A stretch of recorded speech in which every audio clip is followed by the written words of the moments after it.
Je suis en train de déprimer. Je te jure, là, c'est la première fois que je galère autant sur quelque chose, là. Sur une panne, en tout cas. Je comprends pas, ça me déprime, en fait. Vraiment, ça me démoralise.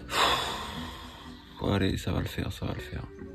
Et bien le bonjour, t'es sur la chaîne Roby Raconte et aujourd'hui on parle encore une fois mécanique. Un jour je te parlerai sûrement d'autres choses parce que j'ai plein de sujets qui me passionnent. En l'occurrence la mécanique c'est quand même un sujet qui me passionne grave. Donc aujourd'hui je te parle encore mécanique. À l'occasion d'une petite voiture, cette fois-ci c'est une Peugeot 107. Une Peugeot 107 ça ressemble à ça. C'est exactement la même chose que les Citroën C1 et les Toyota Aygo. C'est le même constructeur qui a fait les mêmes voitures, il y a juste la calandre qui change avec une autre marque. Bon je te grossis le trait mais en gros c'est ça, c'est des sœurs jumelles, même motorisation, même gueule. Donc voilà, aujourd'hui je te parle d'une 107, c'est la même chose pour les C1 et les Aygo, t'as compris. Et donc cette petite 107, elle a une panne, une grosse panne. En l'occurrence, à l'heure où je te parle, je sais pas du tout où donner de la tête, mais on a quand même des symptômes, donc on va pouvoir analyser ça ensemble. On a aussi un voyant moteur qu'on va pouvoir décrypter grâce à un outil de diagnostic. Bref, je t'en dis pas plus, je te retrouve devant la voiture et on regarde tout ça ensemble. C'est parti. Et voilà, la bête. Alors, on va regarder ça ensemble. Qu'est-ce qu'elle a, cette petite voiture? Bon, il commence à pleuvoir, mais comme d'hab, dès que je fais de la mécanique dehors, il pleut. Allez, déjà, on va regarder ensemble les symptômes qu'elle peut avoir. Elle a 187 000 km au compteur. On essaye de l'allumer.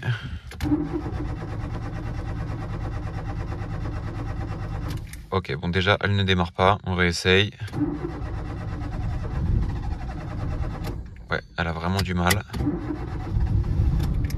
Ok, au bout de la 3e fois, elle démarre. Donc on a de sérieux problèmes de démarrage à froid déjà. Ensuite, quand on accélère, bon tu fais pas attention à mes pompes, en fait il y a un trou à l'accélération. Si j'accélère d'un coup sur la pédale, il y a un trou et après ça monte dans les tours. Je sais pas si t'entends. Voilà, il y a de gros problèmes. Dès que j'appuie à fond sur la pédale d'accélérateur, ça ne répond pas. Il y a des bruits dans le moteur et ça ne rassure pas du tout. On est obligé de faire des petits à-coups comme ça. Donc quand on roule et qu'on est à un stop par exemple, elle galère complètement à reprendre des tours. Donc voilà pour les symptômes. Pour l'instant tu l'as vu, donc démarrage à froid difficile, elle galère à monter dans les tours, donc problème d'accélération, il y a un trou dans l'accélération si tu veux. Et elle a du mal à prendre sa vitesse maximum, tu sens que le moteur ne tourne pas rond. Globalement il y a des ratés moteurs, pareil, parce que le moteur tourne pas rond. Et tu vois si j'accélère un petit peu là, hier j'ai pu constater, parce que j'ai testé le véhicule quand même hier, que ça fumait pas mal à l'échappement.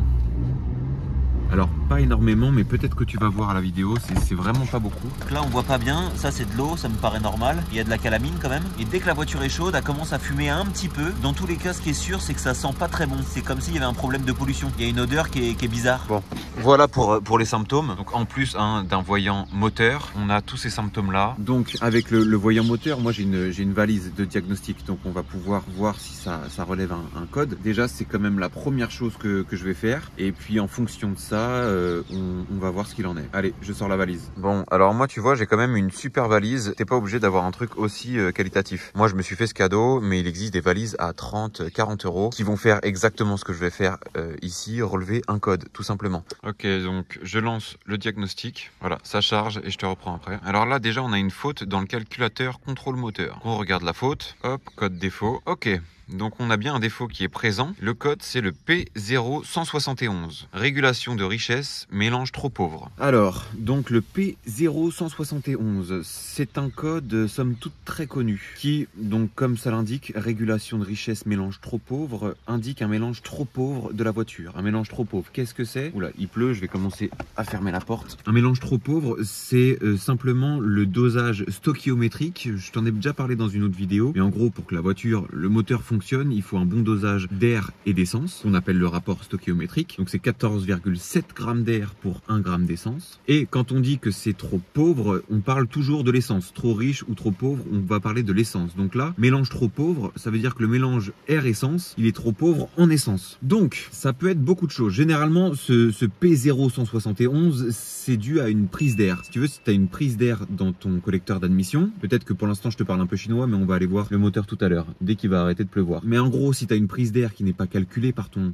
moteur, il va y avoir de l'air en trop dans le moteur et du coup, pas assez d'essence, alors que les injecteurs vont envoyer la bonne quantité d'essence si tu veux. Après évidemment ça peut être une question d'essence qui n'arrive pas en bonne quantité, donc en l'occurrence ça peut être la pompe à carburant. Il faut évidemment pomper l'essence de ton réservoir jusqu'au moteur. Si cette pompe elle est défaillante si tu veux, ça va moins bien marcher. Ça peut être un filtre à carburant bouché. Alors sur ces modèles de voitures je crois qu'il n'y a pas de filtre à carburant, qu'il est directement intégré dans une pompe à essence. En l'occurrence ici dans notre pays, en France ou dans les pays voisins, généralement c'est quand même rare parce que la qualité de l'essence est plutôt bonne et que un filtre à essence pour le boucher il faut quand même y aller. Ou pour finir avec l'essence, ça peut être aussi un problème d'injecteur, d'un ou plusieurs injecteurs qui n'envoient pas la bonne quantité d'essence, qui sont encrassés ou peut-être juste défaillants. D'ailleurs, dans la fuite d'air, je t'ai dit que ça pouvait être une prise d'air dans l'admission, ça peut être aussi une prise d'air au niveau du collecteur d'échappement. Pour mesurer, si tu veux, l'oxygène qu'il y a dans le moteur, il existe une sonde qu'on appelle la sonde lambda. Donc il y a une sonde lambda qui est disposée juste après le collecteur. S'il y a un trou entre le moteur et cette sonde lambda, donc au niveau de l'échappement, pas de l'admission, et ça va envoyer de l'air en trop à la sonde lambda et du coup mettre un code erreur alors que le moteur tourne très bien. Mais si la sonde lambda elle a trop d'oxygène, en tout cas on lui dit qu'il y a trop d'oxygène, elle va envoyer au calculateur qu'il faut mettre plus d'essence et du coup ton moteur va pas tourner rond. Du coup en parlant de la sonde lambda, c'est aussi une troisième possibilité. Donc fuite à l'admission ou à l'échappement, problème d'essence, d'injection d'essence ou problème de sonde lambda. La sonde lambda, comme je t'ai dit, c'est elle qui va gérer le fameux rapport stoichiométrique. Donc si on lui envoie les mauvaises données, elle va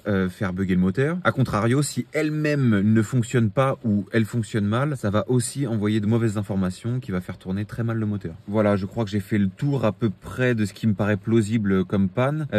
J'ai pas parlé du débitmètre d'air, du débitmètre ou de capteur de pression. Je sais pas exactement ce qu'il y a sur cette voiture. En tout cas, il y a un petit capteur qui va mesurer la pression de l'air ou en tout cas le débit d'air qui rentre dans l'admission. Si ce capteur il est défaillant ou s'il marche pas, tout simplement, ça peut aussi être un problème. Déjà, on va se contenter de regarder le moteur, à peu près comment c'est fichu. On va regarder les bougies. Voilà, on va faire un travail d'observation dans un premier temps. Et puis, on va pousser le diagnostic de plus en plus, un petit peu plus loin à chaque fois, jusqu'à trouver la panne. J'espère qu'on va trouver la panne parce que ces codes-là, des fois, ça peut rendre un peu fou. C'est pas évident du tout de trouver la panne. Bon, voilà, rien n'est joué. Maintenant, je vais quand même attendre qu'il arrête de pleuvoir parce que j'ai pas envie de me mettre sous la pluie là. Donc, j'attends qu'il arrête de pleuvoir et je te reprends. Bon, allez, on est quelques heures plus tard et je profite d'un créneau où il n'y a pas trop de pluie pour m'y mettre.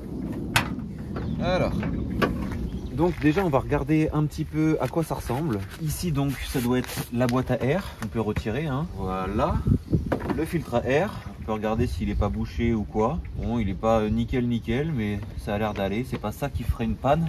Donc il y a 3 bobines ici qui donnent l'allumage avec les bougies au bout. Les injecteurs qui sont juste derrière. Tiens, je vais te montrer. Donc juste derrière les bobines, les injecteurs, il y a le boîtier papillon. Tu vois ici, c'est le câble d'accélérateur. Une fois que tu fais ça, ça ouvre le papillon. Donc a priori, quand tu regardes comme ça, écoute, il n'y a pas de défaut vraiment très marquant. Il n'y a rien de cassé. Le boîtier de la boîte à air, il va très bien. Voilà, je vois pas de fil vraiment cassé ou rongé. Ça peut être un rongeur qui peut causer des pannes. Donc l'admission d'air, elle vient par derrière via le boîtier papillon. Ça, c'est la trappe qui donne plus ou moins d'air au moteur. Donc l'air rentre derrière. La combustion se fait ici. Donc les gaz d'échappement sortent par ici vers le catalyseur. Et juste avant, tu vois, il y a cette fameuse sonde lambda dont je te parlais entre le collecteur et le catalyseur qui est juste en dessous. Le catalyseur qui est là pour recycler les gaz. Alors déjà, première chose à faire quand tu veux regarder l'état d'un moteur, c'est de regarder l'état des bougies. Ça peut en dire long. On les démonte et on regarde ça. Pour ça, je retire les bobines. Hop, ça ce sont des bobines crayons qui sont des bobines individuelles. Ça se tire tout simplement. On va aller chercher nos bougies. Je commence par ce cylindre là. Alors, premier cylindre. On peut voir que la bougie, elle est bien noire. C'est pas bon signe, ça devrait être plus marron qu'autre chose, tu vois. On va regarder les autres. La deuxième, franchement c'est pareil, bien noir.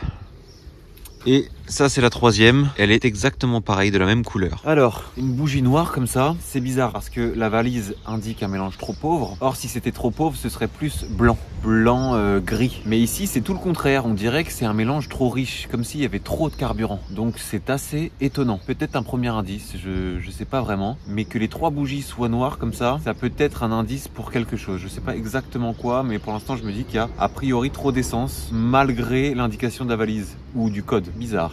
Bon, je remets les bougies et on continue. Ok, j'ai remis les bougies, les bobines. Maintenant, on va faire un test que tu peux faire quand tu as ce genre de panne ou en tout cas une panne avec ce genre de véhicule. C'est de mettre le contact sans le boîtier du filtre à air pour avoir accès aux bobines et aux injecteurs. Et une fois que le contact est mis, donc que le moteur tourne, on va essayer de débrancher un par un les bobines d'abord et ensuite les injecteurs. Si tu veux, si je débranche une bobine et que le moteur il tourne exactement pareil, donc mal, ça voudrait peut-être dire que c'est la bobine le problème. Pareil pour les injecteurs, si j'en débranche un et que le moteur tourne exactement pareil, il y a moyen que ce soit de la faute de cet injecteur que ça tourne pas rond. Donc je démarre le véhicule et on essaye ça.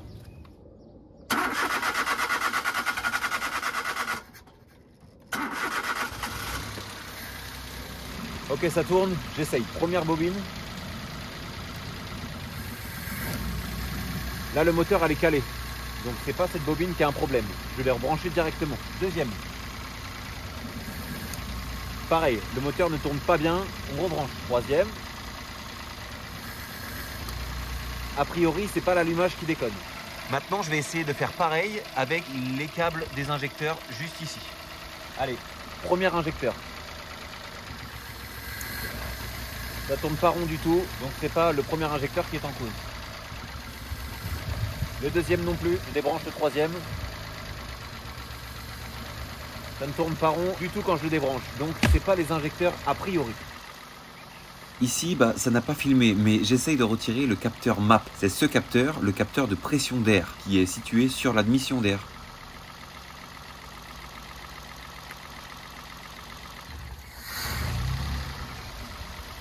Bon, tu vois, il a complètement bugué le moteur. Donc a priori, c'est pas ce capteur qui ne marche plus. Peut-être qu'il est défaillant, mais là, quand j'enlève la connectique, le moteur il cale directement. Maintenant, je me dis que je peux essayer la même chose avec la sonde lambda qui est juste là. Donc cette fameuse sonde lambda, je vais débrancher ce connecteur et on va voir si ça tourne encore.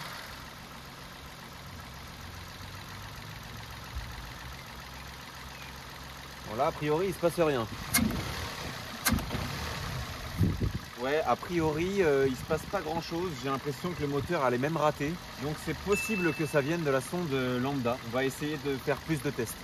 Bon, alors tu l'as vu, en débranchant la sonde lambda, il se passe rien. En tout cas, c'est pareil. Le moteur réagit exactement pareil. Donc, soit on est peut-être sur un défaut de sonde lambda, sachant que le moteur a 187 000 km, c'est à peu près 200 000, on va dire. C'est à peu près la durée de vie d'une sonde lambda. Ça peut faire plus, mais ça peut faire moins. Avant de la tester, je voudrais vous montrer comment moi je procède pour regarder s'il y a une prise d'air. Alors, dans un garage bien équipé, ils vont mettre une machine à fumer, qui vont la bloquer dans l'admission, ils vont souffler de la fumée. Et s'il y a de la fumée qui sort par un côté du moteur, ils vont voir qu'il y a une prise d'air. Bon, moi j'ai pas ce matos là. Donc qu'est-ce qu'on peut faire quand on n'a pas ce matos là? Je vais rebrancher la sonde lambda, je vais remettre la boîte à air et on va mettre du nettoyant frein tout autour de là où il pourrait y avoir une prise d'air. Donc à l'admission, derrière, on va pulvériser ça. Devant là, sur le collecteur d'échappement pour voir si la sonde lambda réagit, si le moteur réagit un peu mieux. Parce que du nettoyant frein, c'est un combustible. Ah, on a de la visite. Donc, parce que le nettoyant frein, c'est un combustible. Donc, si on l'asperge au niveau de la prise d'air et qu'on essaye de faire des petits à-coups avec l'accélérateur, le moteur devrait mieux réagir. Il ne devrait pas y avoir de prise d'air. Pareil au collecteur d'échappement. Si ça se fait aspirer par une prise d'air au collecteur d'échappement, la sonde lambda devrait détecter moins d'air. Donc faire moins galérer le moteur. C'est une solution de bricole parce que je travaille sur un parking là. Mais c'est quand même à éviter, en tout cas ne pas le faire beaucoup parce que c'est pas bon pour ton moteur. Donc je rebranche la sonde lambda, j'allume le moteur et on essaye d'asperger un peu de nettoyant frein pour voir comment ça réagit.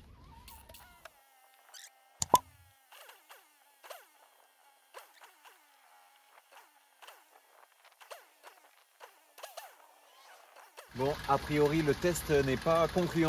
Je vois rien de différent, rien d'anormal. Voilà, j'ai coupé le moteur. Donc, de tous les tests et les observations qu'on a pu faire, écoute, il se passe pas grand chose. Donc, on va pousser un peu plus les tests avec des tests de tension et de résistance. En l'occurrence, la sonde lambda qui n'a pas réagi quand je l'ai débranchée par rapport au moteur. J'ai bien envie de la tester en premier. Stop. Alors, tu dois te demander pourquoi on se retrouve dans mon bureau juste après le plan que tu viens de voir. Alors, pour tous ceux qui sont restés jusqu'ici dans la vidéo, sache que j'ai galéré quelque chose de bien. En fait, on est quelques jours après le dernier plan que tu viens de voir. Et depuis, j'ai tourné un nombre de vidéos incroyable. Si je devais faire un montage de tout ça, il y aurait pour 1 heure de vidéo facile avec des trucs pas très intéressant, où je galère franchement et il y aurait un manque de rythme certain. Donc j'ai décidé de te faire une coupure ici pour te faire un bref résumé de tout ce que j'ai pu faire. Franchement, j'ai commencé à désespérer très très fort. Alors déjà, il y a cette histoire de sonde lambda. J'ai fini par tester cette sonde lambda avec des résistances, tu sais, avec mon multimètre. Donc avec ça, sur internet j'ai trouvé qu'il fallait trouver entre 5 et 7 ohms. Or moi je trouvais 0. Donc j'ai commencé franchement à douter. Donc j'ai quand même pris ma super valise de diagnostic et j'ai regardé un peu les valeurs de tension qu'elle donnait. Elle donnait des bonnes tensions. Donc je me suis dit, écoute, ça doit pas être ça, mais enlève-la quand même, contrôle-la visuellement et puis nettoie-la. J'ai fini par la remettre donc sur le catalyseur et franchement, il ne s'est rien passé de nouveau. Donc dans le doute, je suis allé voir mon distributeur de pièces qui m'a dit, généralement, ces pannes-là, c'est la sonde lambda. Malheureusement, il m'a mal aiguillé. C'est pas de sa faute, hein, il n'avait pas tous les tenants aboutissants. Mais j'ai fini par acheter une nouvelle sonde lambda en me disant, c'est ça. Écoute, c'était pas ça. Donc, j'ai fini par apprendre qu'en fait, quand tu débranches une sonde lambda, contrairement aux bobines d'allumage ou aux injecteurs ou aux capteurs de pression d'air, ou quand tu débranches toutes ces choses-là, il se passe un truc dans le moteur, la sonde lambda, à l'arrêt, quand tu la débranches, il ne se passe rien. Et c'est normal. Voilà. Donc, j'ai écarté la piste de la sonde lambda, vu que j'en ai mis une toute neuve et que ça n'a pas fonctionné. Ensuite, j'ai fait un nombre de trucs, mais incalculable. J'ai commencé à tout démonter. Mais franchement, à tout démonter pour rechercher la moindre prise d'air, la moindre durite cassée. J'étais en train de devenir fou. J'ai testé donc toutes les durites, j'ai testé les injecteurs. C'est dommage, j'ai pas filmé, mais en gros, je mets un carton, je mets les 3 injecteurs dessus, je fais démarrer le moteur et je vois s'ils crachent tous la même chose. En l'occurrence, le test était bon. En tout cas, pour moi, c'était valide. Les injecteurs, ils étaient bons. Donc après, j'ai quand même cherché pas mal de trucs sur internet, genre toutes les maladies que peuvent avoir ces voitures-là. Et je suis tombé sur un cas où beaucoup de gens apparemment ont eu des problèmes de catalyseur. Un catalyseur fendu, ça peut te donner ce genre de panne. Pas un mélange trop pauvre nécessairement, mais des ratés moteurs et tout. Donc dans le doute, vu que je cherchais tout et n'importe quoi, j'ai enlevé le catalyseur, je l'ai complètement contrôlé en enlevant les pare-chaleurs, voir s'il n'y avait pas la moindre fissure. Il n'y avait rien. J'ai évidemment changé les joints de collecteur d'échappement, le joint d'en base du catalyseur, j'ai tout nettoyé. J'ai aussi regardé toute la ligne d'échappement, voir s'il n'y avait pas le moindre problème. J'ai fait quoi d'autre? J'ai nettoyé et testé le capteur de pression, le capteur MAP. J'ai aussi testé l'alimentation en 12 volts de la pompe à essence. J'ai même testé les compressions du moteur. Je sais pas, j'avais un test de compression de moteur, je me suis dit, écoute, teste les compressions. Les compressions étaient tous entre 10 et 12 bars, donc c'est des compressions normales pour une voiture essence, même s'il y a des cylindres qui donnent un peu moins que d'autres. Les compressions étaient bonnes. Pareil, ça je t'ai pas filmé, mais je peux te montrer à quoi ça ressemble un test de compression. C'est un manomètre comme ça, voilà, que tu branches à ça. Et au bout de ce manomètre, tu vas mettre un cul de bougie, le bon filetage que tu as sur ta voiture. Tu branches ça sur un trou de bougie et tu démarres le véhicule avec le pied sur l'accélérateur. Et tu vois ce que ça te donne comme compression. Bref, je te passe les détails. Mais en gros, j'ai testé les compressions, rien de nouveau. Et il me restait un truc à faire, c'était de tester la pression de l'essence. Or, je n'avais pas l'outil. C'est pour ça que j'ai fait tout ça avant et que c'était vraiment le dernier truc que j'allais faire. Parce que entre temps, j'ai commandé cet outil. Je te montre. Hop, pareil. Petite boîte avec aussi un manomètre qui cette fois se branche sur tes durites d'arrivée d'essence. Et donc j'ai pu faire mon test de compression d'essence. Après tous les tests, c'était vraiment le dernier truc qui me restait à faire. Et bon, tu me vois avec le sourire aux lèvres là, c'est parce qu'il y a une bonne nouvelle. Tu la vois cette pompe de gavage là, la pompe à essence? Eh bien, il semblerait que ce soit elle le problème. C'est vraiment le dernier truc que je pensais parce que je l'avais testé, tu vois, j'avais testé le courant, puis je l'entendais fonctionner. Il semblerait finalement que l'ancienne pompe de gavage, donc celle-ci, et celle-ci, elle était juste défaillante, tu vois, elle n'était pas complètement morte, mais elle était défaillante. Du coup, elle envoyait pas assez de pression au moteur. Et du coup, c'est bon.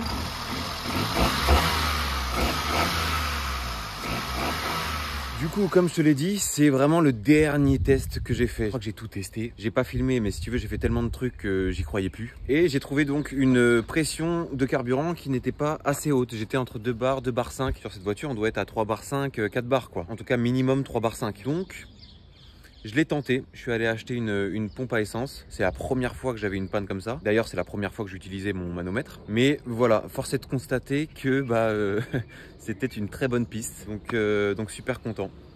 Et ben voilà, tout ça pour ça. Ce qui est marrant, c'est que c'est un des premiers trucs que j'ai dit au début du diagnostic de cette vidéo. Donc l'arrivée d'essence, la pompe à essence, ou la pompe de gavage, comme on l'appelle. Mais bon, voilà, tu l'as compris, c'est le dernier truc d'ailleurs que j'ai testé parce que je n'avais pas l'outil de pression de carburant. C'est quand même une panne vicieuse parce que la pompe à essence fonctionne. Tu vois, je l'avais entendu fonctionner. Quand tu mets le contact sur une voiture essence, tu l'entends démarrer au début. Ça fait un bruit, comme un bruit sourd, et t'entends la pompe donc qui aspire l'essence pour mettre sous pression l'essence. Donc c'était vicieux dans le sens où elle fonctionnait, mais pas assez bien. Elle manquait de pression et c'était dur à comprendre parce que, encore une fois, si la pompe fonctionne, que les injecteurs crachent de l'essence, puis moi je les ai vus, les injecteurs cracher de l'essence. Après je pouvais pas savoir qu'il y avait pas assez de pression, mais ça m'avait l'air d'être bon, donc c'était vraiment vicieux et pas facile à déceler comme panne. Bon voilà, maintenant que c'est fait, je suis super content parce que je me suis pris la tête, et quand je me prends la tête comme ça sur une panne, ça me prend la tête, genre je me couche, j'y pense, je me réveille, j'y pense. J'ai passé, comme je t'ai dit, tout mon temps libre ces derniers jours sur cette voiture pour trouver la panne. Alors je le fais pour rendre service, mais aussi surtout pour me faire de l'expérience, et là en l'occurrence ça m'a fait grave de l'expérience. Déjà j'ai acquis un nouvel outil grâce à ça, et puis bah, je serai plus préparé la prochaine fois quand je tomberai sur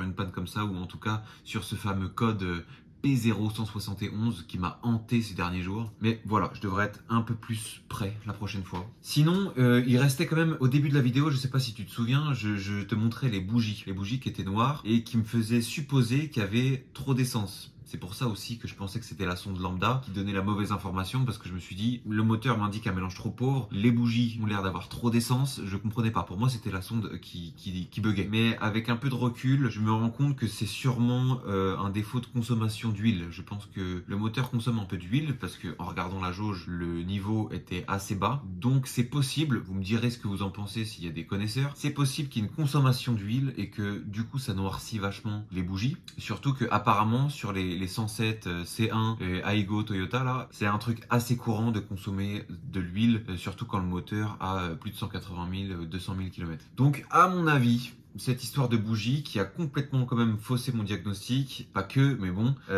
c'est une histoire d'huile qui se consomme et non d'un trop plein d'essence. On avait bien un mélange trop pauvre et donc trop d'air par rapport au rapport stoichiométrique et pas assez d'essence. Voilà, bon, j'espère que cette vidéo t'a plu. Moi j'ai bien galéré, mais ça m'a appris plein de trucs. Ça fait que faire grandir mon expérience, donc au fond j'ai kiffé. Mais voilà, si t'as kiffé autant que moi, tu peux me mettre un petit pouce bleu et puis t'abonner si tu veux suivre les aventures de la bricole. On se retrouve très vite pour une prochaine vidéo sur la chaîne Roby Raconte. Ciao.